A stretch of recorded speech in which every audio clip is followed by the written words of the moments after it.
시청자 여러분 안녕하십니까? 내란숙의 윤석열이 임명한 조희대 대법원장이 사법부를 볼모로 잡고 국민을 상대로 정치질을 하고 있습니다. 참으로 기가 막힙니다. 현재 이재명 정부는 지난 정권이 망가뜨린 국가 시스템 복원과 적폐청산에 전력을 다하고 있습니다. 그 핵심이 바로 사법개혁입니다. 법관의 잘못된 판결을 헌법재판소가 통제하자는 재판소원 제도는 압도적인 국민적 지지를 받고 있습니다. 그런데 조희대 대법원장은 출근길에 기자들을 세워놓고 사법개혁이 국민에게 피해를 준다며 노골적으로 국회 입법권에 딴지를 걸고 나섰습니다. 본인들의 무소불위 권력을 내려놓기 싫은 떼쓰기를 국민을 위한다는 명분으로 교묘하게 포장한 것입니다. 본격적인 시작 전 구독과 좋아요 부탁드립니다. 여러분의 클릭 한 번이 부패한 카르텔을 무너뜨리는 가장 큰 힘이 됩니다. 기득권 지키기에 혈안이 된 조희대 대법원의 황당한 억지 논리.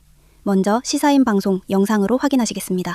오히려 지금 민주당에서 하고 있는 사법개혁안에 대해서 대법원이 굉장히 강경한 입장을 내고 있잖아요. 그래서 아까 이제 노영희 변호사님이 이제 조희대 대법원장이 화가 났다라는 이야기를 해주신 것 같은데, 그러니까 지금 재판소원 같은 경우에도 그걸 진행하는 내용들을 법사위 통과시키니까 대법원에서 낸 입장이라고 하는 게 헌재는 태생적으로 정치기관이다. 그러니까 우리와 차원이 다른 곳이다라는 식의 굉장히 뭐라고 할까요? 제가 보기에는 굉장히 법조 엘리트의 시각을 가지고 입장을 내는 것 같아요. 법조 엘리트가 아니고 저는 그 표현을 보면서 윤석열 파면 결정을 했던 헌재에 대해서 색칠을 한다라는 생각을 했습니다. 색칠? 예. 윤석열 파면 결정을 헌재가 했거든요. 정치적 판단으로 규정하는 거 아닌가라는 생각까지 했습니다. 네네. 그러니까 여기는 순수하게 법리를 가지고 정치한 법리 전개를 통해서 어떤 결과물을 내는 기관이 아니다라고 규정을 하는 건데, 거기까지 연결시켜서 사고하는 거일 수도 있겠다는 생각을 저는 했고요. 그렇잖아요. 가장 최근에 가장 핵심적인 헌재 결정이 탄핵 결정인데 정치기관을 딱 규정하는 순간 다 연결되는 거거든요. 그래서 그렇게 이제 치부하는 거고요. 근데 오늘 오늘 기사죠. 동아일보의 그 이강국 전 헌재 소장 인터뷰했더라고요. 아주 시의적절하게 이제 내용을 밝혔는데, 지금 상황이 굉장히 기이해요. 가장 양축에 있는 헌재와 대법원이 그 참고 자료를 배포해 가면서 입장 이제 막 재판소원이 왜 필요한지 필요 없는지 하는데, 제가 진짜 조희대 대법원장 앞에 있으면 따져먹고 싶어요. 정말 이게 위헌이라고 생각하는 거냐, 솔직히. 법리적으로 헌법학적으로 이걸 위헌이라고 진짜 생각하는 거냐. 법사에 가셔야 되는 거 아니에요? 조희대 대법원장 안 나오잖아요. 나오라고 어떻게 해야 되나?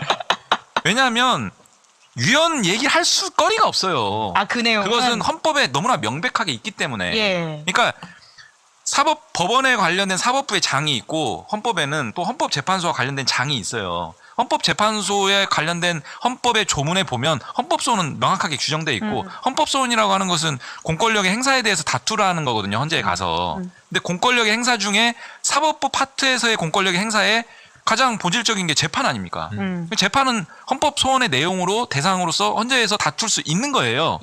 근데 헌법에 뭐라고 돼 있냐면 법률에 정하는 바에 따라서 헌법 소원을 하게 돼 있어요. 그러니까 법률에 규정하는 내용, 법률에다가 헌법 소원의 대상을 규정하게끔 유형을 해놓은 거예요, 말하자면. 보셨습니까, 여러분? 조희대 대법원장이 국회의 사법개혁에 화가 났다고 합니다. 국민들은 무기징역을 선고받은 피고인 윤석열의 솜방망이 판결문과 일부 무책임한 법관들의 행태에 피눈물을 흘리는데, 대법원장은 자기 권한 뺏길까봐 화를 내고 있습니다. 심지어 대법원은 윤석열을 파면시킨 헌법재판소를 태생적 정치기관이라며 비하했습니다. 내란수계를 파면시킨 역사적 결정을 흠집내려는 의도가 다분합니다. 사법부의 가장 강력한 공권력 행사는 바로 재판입니다. 판사도 인간이기에 부당하고 편파적인 판결로 국민의 삶을 짓밟을 수 있습니다. 그렇다면 당연히 헌법의 통제를 받아야 하고, 우리 헌법에도 법률이 정하는 바에 따라 헌법 소원을 할 수 있다고 명시되어 있습니다. 그런데 조희대 대법원은 최고 사법기관의 알량한 자존심을 지키려 재판소원이 위헌이라는 궤변을 늘어놓습니다. 비용과 재판 지연 등 국민 핑계를 대지만 본질은 그 누구에게도 간섭받지 않는 무소불위의 권력을 유지하겠다는 욕심일 뿐입니다. 애초에 조희대 대법원장은 지금 그 자리에 앉아있을 명분조차 없습니다. 다음 영상에서 그가 왜 당장 사퇴해야 하는지 취재 편의점 영상을 통해 확인하시겠습니다. 그러면 조희대 대법원장을 임명한 사람이 누굽니까? 윤석열이에요. 윤석열의 그 간접 선출 방식의 정당성은 이 직위원 재판부 이 선고로 무기징역을 언도받는 순간 사라진 겁니다. 진작에 사라졌지만 법적으로도 사라진 거예요. 그러면 거기에 그 자리에 더 있을 명분과 정당성이 없는 겁니다.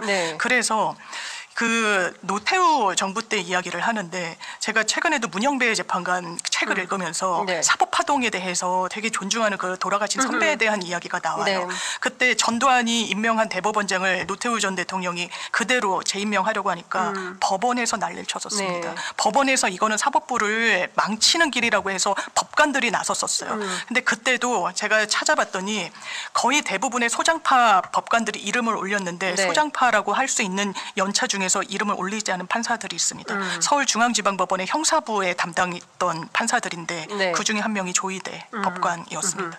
더 이상 사법부 운운하지 말고 정말 사법부를 원한다면 본인이 네. 그 자리에서 내려와야 됩니다.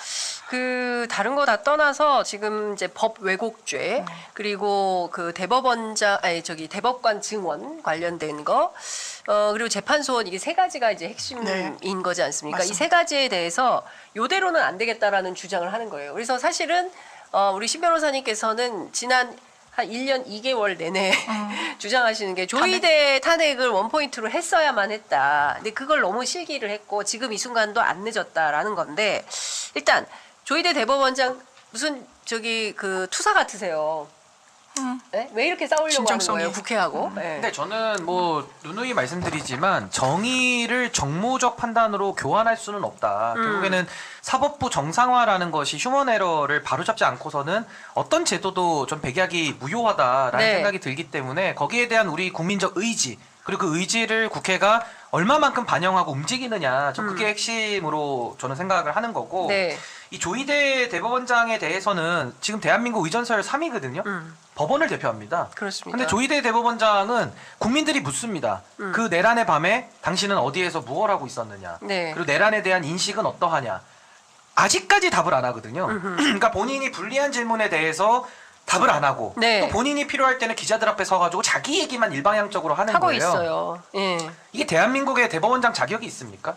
정확한 지적입니다. 사법부의 정당성은 주권자가 선출한 대통령의 임명에서 비롯됩니다. 그렇다면 조희대 대법원장을 임명한 자가 누구입니까? 바로 12월 3일 비상계엄 사태를 일으켜 파면되고 내란 수괴 혐의로 1심에서 무기징역을 언도받은 피고인 윤석열입니다. 임명권자가 헌정유린으로 쫓겨난 순간 조희대 대법원장의 민주적 정당성도 흔적 없이 증발했습니다. 그럼에도 스스로 물러나기는커녕 국회의 합법적 입법 활동에 딴지를 걸며 투사 행세를 하고 있습니다. 더 큰 문제는 국민이 묻는 가장 치명적인 질문에는 입을 굳게 닫고 있다는 점입니다. 계엄군이 국회를 짓밟던 그 내란의 밤, 사법부 수장은 어디서 무엇을 했습니까? 그 다음날 안가 회동에서 장기 독재를 꿈꾸던 내란 부역자들과 무슨 꽁꽁이를 모의했습니까? 내란 연루 의혹에는 철저히 침묵하면서 자신들의 권력을 내려놓으라는 개혁 법안에만 언론 플레이를 하는 자에게 대법원장의 자격은 없습니다. 조희대 대법원장이 버티는 한 피고인 윤석열과 김건희 그리고 내란 부역자들의 상급심 재판이 공정할 수 없습니다. 대법관 재청권과 인사권 후진 체제 아래서는